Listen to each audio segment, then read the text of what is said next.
Hey, ako si Kuya DJ, and in this vlog, gusto ko lang pag-usapan yung journey ng pagiging isang DJ.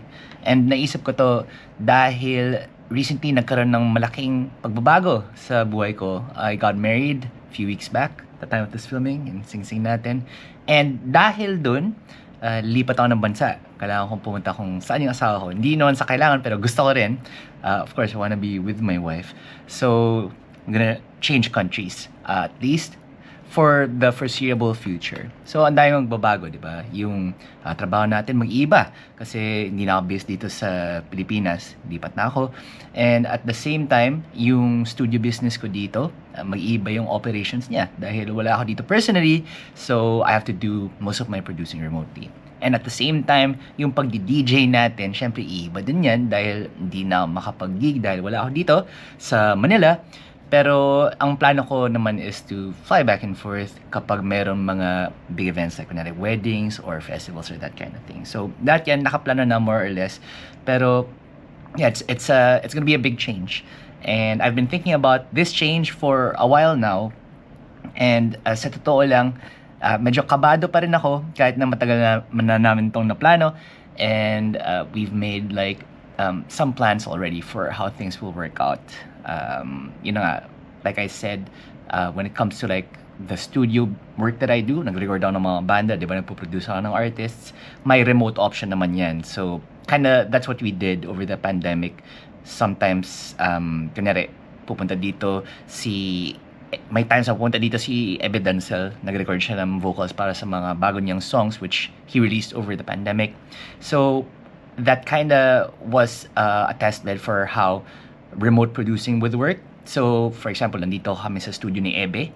Ako yung engineer. Tapos si Rico Blanco yung producer. He was somewhere, I think he was in La Union at the time. So, yun, nagli-listen in on the sessions siya. Via Zoom kami. Tapos magpapadala ng files to make sure na malinis yung takes and all of those things. A lot has changed in remote producing technology since then. Actually, mas madali na ngayon mag-produce remotely dahil maririnig mo in real time. Hindi naman real time, may konting delay pa rin, may konting latency. Pero high quality na yung audio na nanggagaling sa software natin. So it's a lot easier to make creative decisions habang nagpo-produce. So I'm not too, I'm a little bit wary of trying to do remote production kasi one of the best parts about working in a studio with artists is kasama mo yung artist, di ba? Magkatabi kayo, you're breathing the same air, you're working on the same thing. So, maraming advantages yun, of course. Pero, at the same time, kasi parang natutunan natin over the pandemic na you can do a lot of these things remotely naman, di ba? It's not the same as being, again, in the same room together, pero meron naman advantages din kasi like remote working, you can be anywhere, you can work with anyone you want and all these other things. Tsaka mas madali yung talaga magpadala ng files, diba? So the producing, I'm okay. I just have to try it out to kind of get a feel for it. Pero yung DJing, yung isa sa mga bagay na for me, naisip ko, I'm starting over in a new city, in a new country. Parang hindi ko na maalala yung pakiramdam nun na parang magsisimula ka from nothing. And then you're going to build your reputation, build out your audience. Dahil syempre, iba yung gusto ng mga tao doon, iba yung mga nakasanayan nila. So you have to adapt to all of these things. And I was thinking about it like over the past few weeks na exciting siya, yes, but at the same time, nakakatakot din. Kasi, parang you're kind of starting from scratch. Although meron naman, you retain your skills as a DJ. I mean, I retain my skills as a DJ, pati yung knowledge ko about music and that kind of thing. Pero iba pa rin talaga yung nasa bago kang lugar, may bago kang pwesto, and you have to start building a name for yourself again. So, yeah, naisip ko na parang pag lumipat na ako doon, dahil yung trabaho ko din will change. Hindi ako ma-absorb ng kumpanya doon sa bagong country that I'm moving to. So that basically means na when I go there, wala akong job. Wala akong day job, for example, di ba? Kasi if you didn't know, I work for like a music streaming company. Yun yung trabaho ko during the day. And then nagdi-DJ and produce ako at night. Pero dahil, moving to a new country, lahat yun, wala na. So, ang naisip ko is, when I do move, starting over again, if you've ever done that in your life, let me know sa comments kung paano mo na-manage yun. Dahil tayo mga Pilipino, we're all over the world. You know, companies love hiring us. Businesses love hiring Filipinos dahil sipag tayo.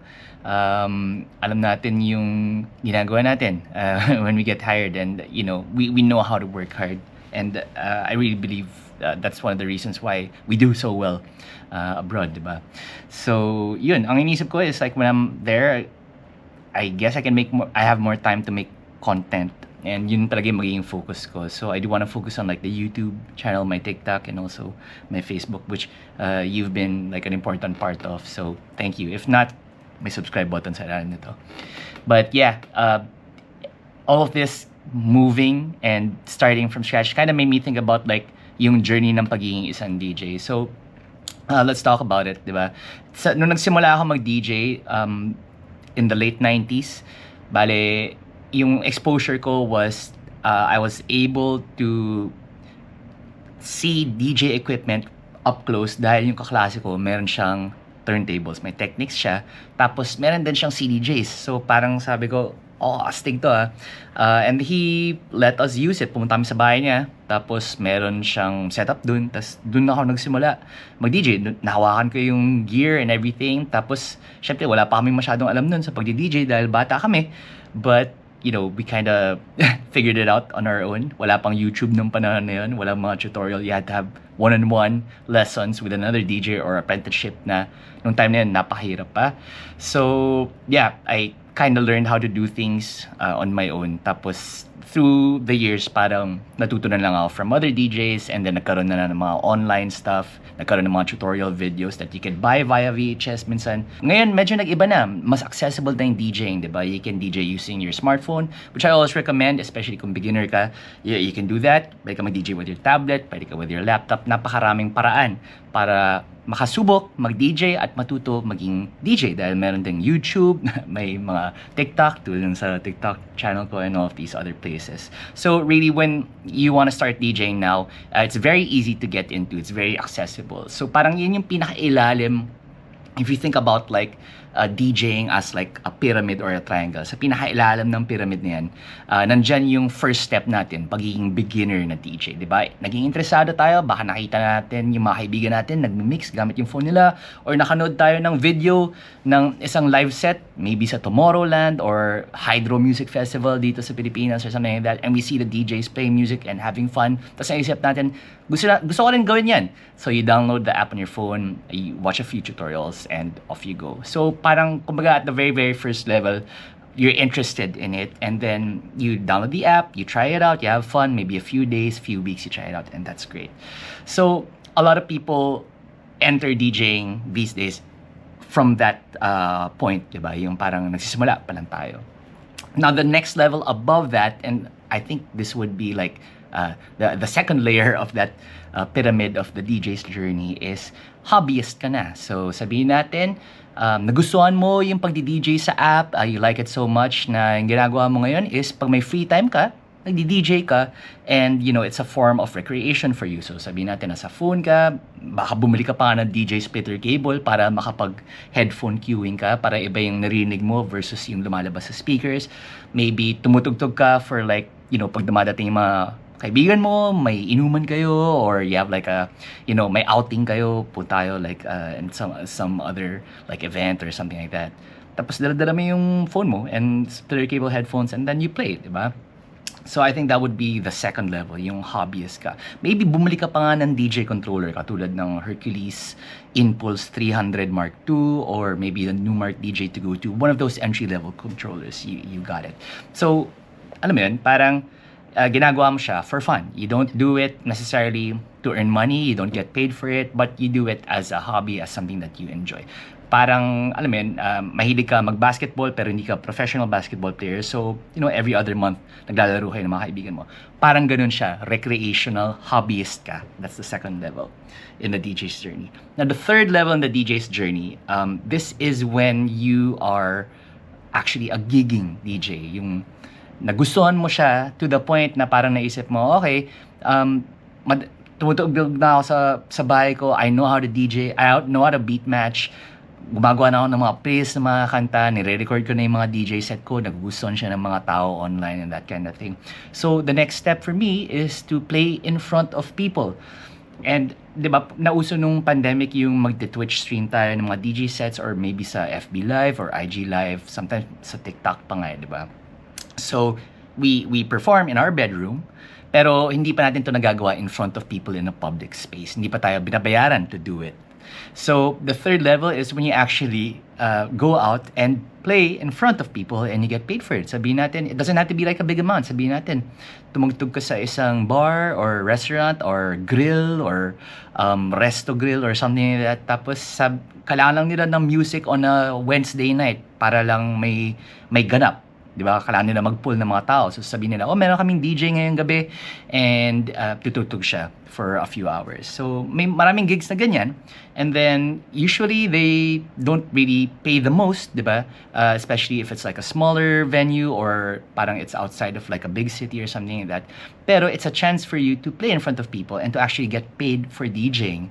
And that's part of being a professional DJ. Siyempre, hindi dahil gumigig ka na sa labas, ibig sabihin, malaki na yung kinikita mo or nakakatugtog ka na sa malalaking bar, sa malalaking club, and that kind of thing.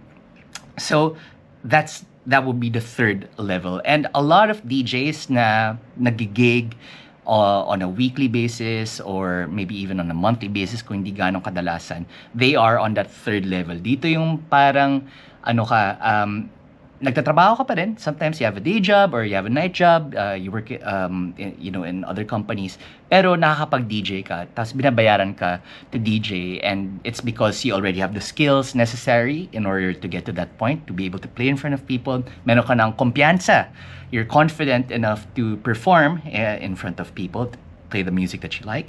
And also, sometimes, not always, you've invested in the equipment needed to get to that gigging DJ level. So, nakabili ka na ng headphones na sarili. Minsan, may sarili ka ng DJ controller that you take to your gigs. You buy your music. Dahil yung kinikita mo sa mga gig, a small portion of that, ginagamit mo para bumili ng music or sumali sa isang DJ record pool. So, a lot of us are on that third level. Diba? Like, personally, I consider myself to be on the third level. Kasi, yes, I do DJ gigs, bars, clubs, nag-weddings ako, minsan festival pag meron, especially before. Pero hindi pa siya enough for me to be like a full-time DJ. Meron pa rin akong trabaho. Like I said, meron akong day job and, I'm here in the studio, I produce music and that kind of thing. Now, the fourth level in the journey of the DJ, and again, let's imagine yung pyramid natin. Ito yung nasa pinaka-top ng pyramid. Yung fourth level na to is the professional touring DJ. Dito mo makita yung mga DJ na talagang full-time ito yung ginagawa nila and they've made a career out of DJing. This is where you can find DJs like sila James Hype, David Guetta, yung mga headliners ng Tomorrowland, sila Steve Aoki, Skrillex, ganyan, Fred again, nandyan sila. And locally, this is where you'd also find DJs like Ace Ramos, Mars Miranda, Ron Po, lahat sila, this is what they do for a living. And they DJ week in, week out. They do it in different places all around the country, all around the region, all around the globe even. Syempre, nililipad sila sa iba't ibang bansa para mag-DJ, di ba? So this is like the fourth level.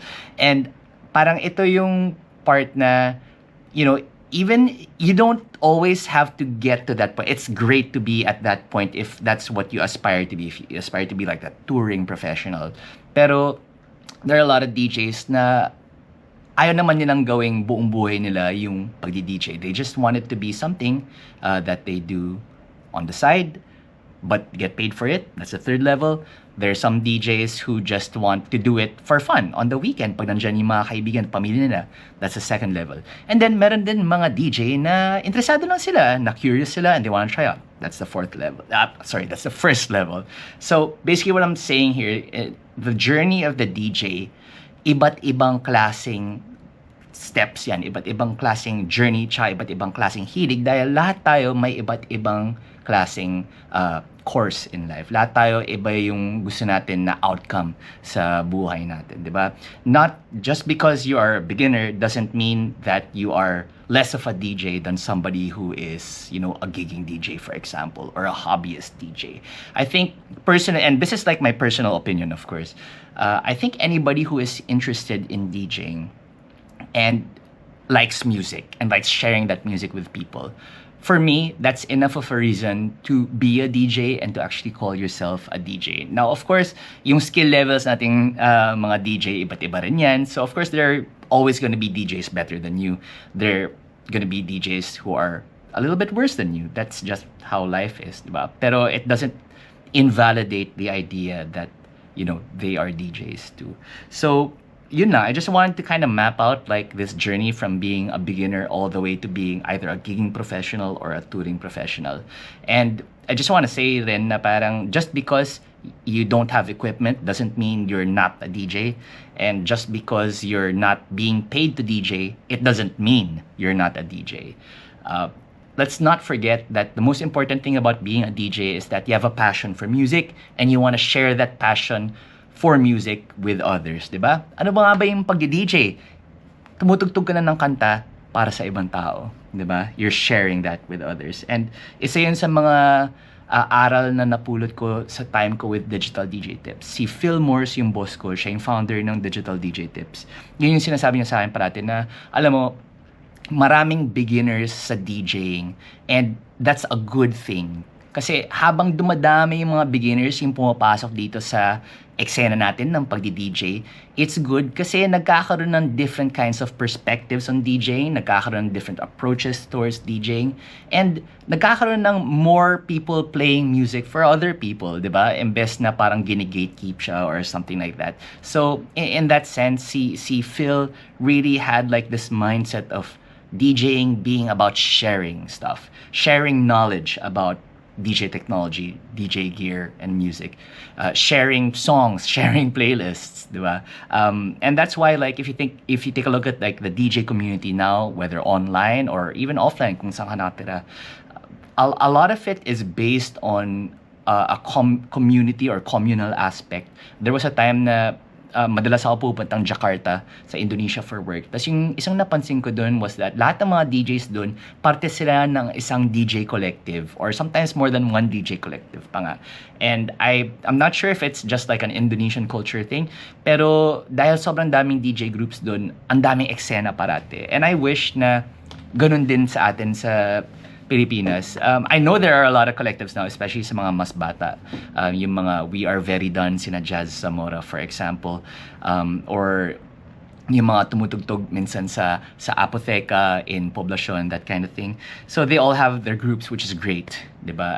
I guess because medyo matanda na ako, hindi ako naging parte ng any kind of group. So I've always just kind of done my thing. But I really wish there were more DJ collectives dito sa ating bansa.